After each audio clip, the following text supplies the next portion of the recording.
Insomnia adalah penyakit susah tidur.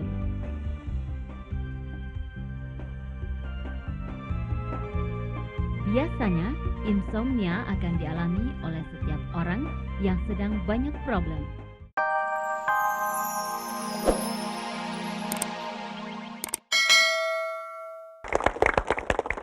Selamat malam keluarga Indonesia. Malam ini Gen 40 hadir dengan topik insomnia. Telah hadir di studio bersama saya Dr. Irwansyah dari Rumah Sakit Honoris. Tepuk tangan. Selamat malam. Juga seorang penyanyi yang cantik, ayu, dan dia terkenal dengan kelembutannya. Iya benar, anggun Ibu. Siapa lagi kalau bukan Andi Meria Matalata. Saya akan menemui mereka berdua. Dan pemirsa di studio silahkan bertanya kepada mereka apa aja yang ingin ditanyakan. Oke, jangan malu-malu ya. Selamat malam, Dok. Selamat malam. Gimana nih kabarnya, sehat ya? Sehat. Semalam sulit tidur nggak?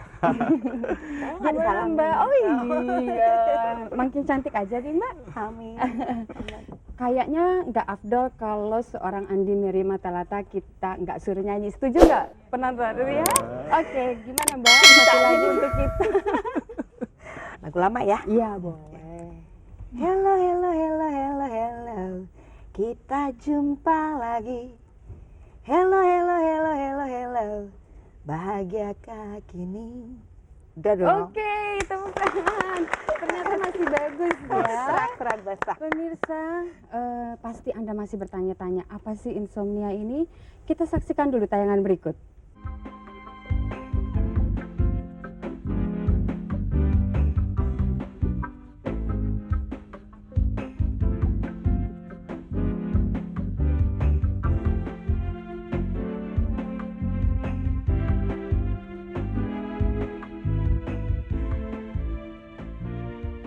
Insomnia adalah penyakit susah tidur.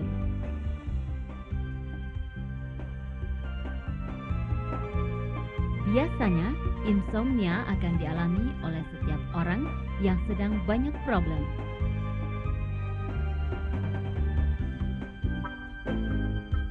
Banyak penyebab terjadinya insomnia, di antaranya dari faktor fisik dan psikis.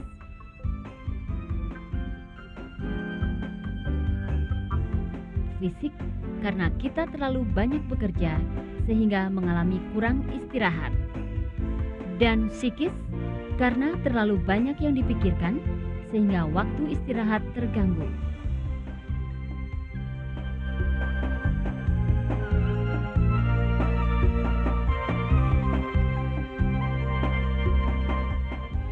Banyak cara yang dilakukan untuk mengatasi insomnia, di antaranya dengan obat-obatan dan refreshing. Insomnia atau sulit tidur memang sangat mengganggu dan melelahkan. Bahkan kita nggak tahu kenapa bisa susah tidur. Dan Mbak Mer pasti sibuk ya sehari-harinya menyanyi, ngurus anak dan keluarga. Pernah nggak mengalami kesulitan tidur? Saya alhamdulillah tuh Angel ya, nggak pernah merasakan seperti itu ya. Jadi lancar-lancar lancar dan malah kalau dicerita sama dokter kali aneh kali ya. Karena tidur saya tuh secukupnya, saya rasa cukup tidur ya udah gitu. Yang penting saya udah rasa sehat dan tidak mengganggu. Sehari biasanya berapa jam tuh Mbak? Saya sehari kalau nggak 2 jam gitu. 2 jam. Nah Dok, kalau 2 jam tidur apa itu bukan suatu penyakit Dok? Batasan waktu itu tidak mutlak ya. Jadi yang penting mutu kan Dok ya? jadi ada unsur mutu, ada unsur rasa segar setelah tidur. Jadi kalau setelah tidur kita merasakan enak, segar, dan siap untuk bekerja kembali ya. No problem ya? Nggak ada masalah, 2 jam pun tidur nggak apa-apa. Dan bagaimana dengan insomnia ini Dok? Ciri-ciri spesifiknya apa sih? Dan kita yang kadang-kadang kan kita memang sulit untuk tidur, kadang-kadang, hanya kadang-kadang, itu nggak langsung dikategorikan sebagai insomnia kan Dok?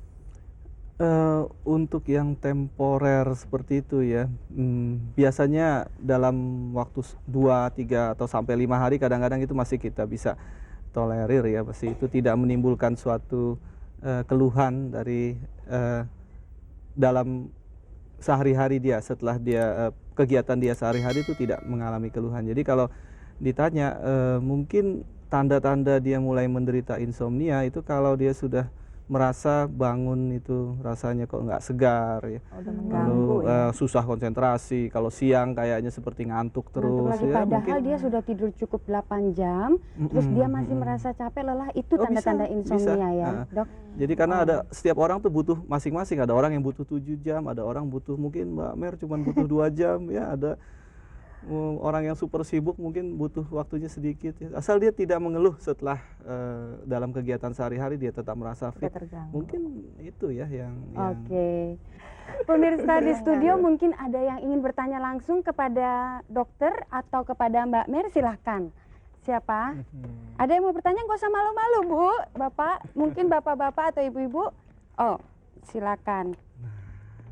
Mau nanya Dok, Ya. seusia umur 40 tahun, semangat kerja meningkat ya Dok ya. Terus sebaiknya istirahat untuk seumur 40 tahun sebaiknya berapa jam tidur waktu tidur? Terima Oke. kasih Dok. Ya. Oke, ada lagi, kita tunggu Iya. satu lagi, kita biar kita jawab sekaligus ya Iya. Dok. Ada lagi? Oke Mbak, Ibu silahkan. Kebetulan ini masalahnya tentang anak saya sendiri. Anak saya nih kalau pulang kerja suka susah tidur Dok, karena dia kebetulan di bagian card center, jadi kalau pulang tuh paling cepat jam 9. Terus dia suka minum obat tidur gitu, misalnya seperti apa tuh Antimo, baru bisa dia tidur. Kalau nggak minum itu dia nggak tidur. Terus saya ingin tanya efek sampingannya bagaimana, dan kalau misalnya minum obat tidur itu apa nggak apa-apa gitu. Terima kasih Dok. Nah Dok, silahkan Ya. dijawab pertanyaannya. Tadi Bagaimana ini? yang pertama ya, saya rasa kita tadi sudah singgung bahwa kebutuhan tidur setiap orang beda-beda. Tapi kalau ditanya patokan, kalau dewasa itu rata-rata 8 jam ya, kalau ditanya. Tapi itu tidak mutlak, artinya ada orang yang memang butuh 8 jam cukup, ada orang perlu 10 jam. Tapi ada orang yang cuman 2 jam, sekali lagi Mbak Mer misalnya, atau para pekerja yang super sibuk ya, itu asal dia bisa merasakan segar setelah bangun tidur, itu tidak apa-apa. Dan Jadi biasanya tidak ada patokan makin, itu. makin usia kita lanjut, makin berkurang ya Dok ya. Ya, kalau Waktu kita lihat tidurnya. kebutuhan secara rata-rata, anak baru lahir itu 20 jam waktunya habis untuk tidur ya. Anak baru lahir. Mungkin kalau anak SD itu 10 jam mereka butuh ya, 12 sampai 10 jam. Lalu kalau sudah dewasa mungkin sekitar 8 jam, 6 jam, 8 jam. Dan sebetulnya waktu itu sama, misalnya kalau kita sudah lanjut juga mungkin butuh sekitar 8 jam, 6 jam. Nah, bila terjadi pengurangan karena dia memang katakanlah membutuhkan waktu lebih banyak untuk terbangun, dan dia tidak menimbulkan perasaan yang lelah atau gejala-gejala fisik lain, gejala-gejala susah konsentrasi, itu saya rasa tidak apa-apa, tidak masalah. Enggak apa-apa. Oke. Saya boleh Mbak tanya Mer. Dok, kalau umpama gini, orang kan ada yang susah tidur katanya kalau malam pagi sampai pagi ya, setelah subuh tidur. Terus tidur dibales kayak gitu, itu termasuk insomnia juga nggak? Oh iya. Dibales, Jadi jadi istilahnya malamnya nih habis tidur dijumlahin tapi gitu tidurnya. paginya dibales gitu loh, balas dendam. Iya, tidak ada masalah sepanjang memang itu tidak menimbulkan keluhan fisik sesudah itu. Jadi ada orang yang memang bisa daya adaptasinya, dia fleksibel, bisa tidur kapan saja. Jadi kalau dia malam ini tidak bisa tidur, dia siang bisa tidur. Tapi pada orang-orang tertentu yang punya kesulitan tidur, itu sebaiknya dihindari. Hanya kalau orang yang memang sudah punya kebiasaan begitu, enggak ada masalah. Oh, nggak apa-apa. Jadi yang Jalankan penting pada begitu. saat dia bangun tidak merasa Tidak. lelah Ya, atau dia tetap merasa capek, segar itu gitu. berarti tidak insomnia. Ada ciri-ciri lain Dok sebelum kita jawab pertanyaan kedua? Selain yang kalau bangun itu kita merasa lelah, capek, ada ciri-ciri tadi lain nggak Dok? susah konsentrasi itu juga mungkin disebabkan oleh karena kesulitan tidur. Lalu ya tadi perasaan tidak fresh ya. Lalu mungkin juga siang hari sepertinya fisik dia lelah sehingga dia kelihatan kehilangan keseimbangan ya. Mungkin tanda-tanda itu bisa kita waspadai, mungkin ada unsur insomnianya. Oke. Lalu pertanyaan dari pemirsa di studio yang kedua bahwa dia Obat harus ya? menggunakan obat ya. Anti mabuk. Bukan ekstasi loh dok. Atau apalagi gitu ya, banyak ya, syabu-syabu lah.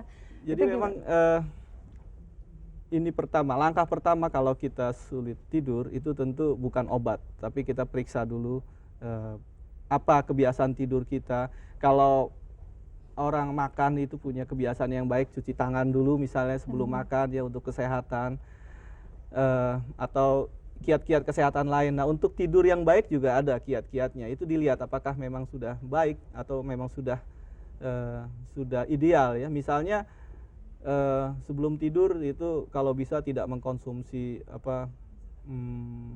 minuman yang mengandung kafein ya. seperti kopi, Kopi, teh, ya. teh, Coca-Cola atau coklat juga itu ada kafeinnya. Atau juga tidak makan terlalu kenyang ya sebelum tidur. Atau juga tidak terlalu capek. Jadi sebelum tidur dia olahraga atau terlalu capek itu juga tidak baik ya. Oh, oke. Baik, mungkin masih ada pertanyaan dari pemirsa di studio yang ingin ditanya. Oh, bapak-bapak sekarang. Silahkan. Silakan Pak, satu pertanyaan lagi. Malam dokter, Ya, selamat malam Pak. saya mau bertanya, dampak apa kira-kira dan efek apa kalau seseorang ini ada penyakit seperti ini, Dok? Kurang tidur itu? Dampak. Efek sampingan daripada kekurangan tidur ini, penyakit insomnia ini. Oh, oke. Dampak atau efek sampingan. Ada efek sampingannya nggak dok kalau insomnia?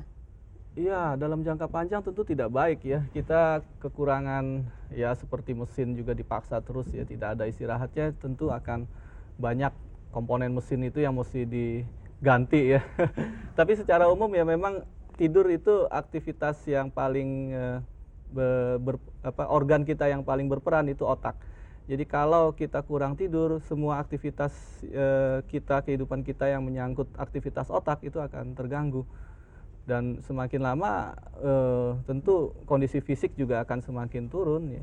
Jadi dalam jangka panjang mutu kesehatan itu pasti akan terganggu. Oke, jadi kesimpulannya bahwa kalau memang kita sulit tidur itu dampaknya nanti di kemudian hari akan terganggu. Seperti mobil baru juga kalau digunakan terus akan rusak ya dok. Jadi kita harus cepat-cepat buru-buru konsultasi mungkin ya. Sangat menarik, tapi kita harus saksikan dulu yang akan lewat ini.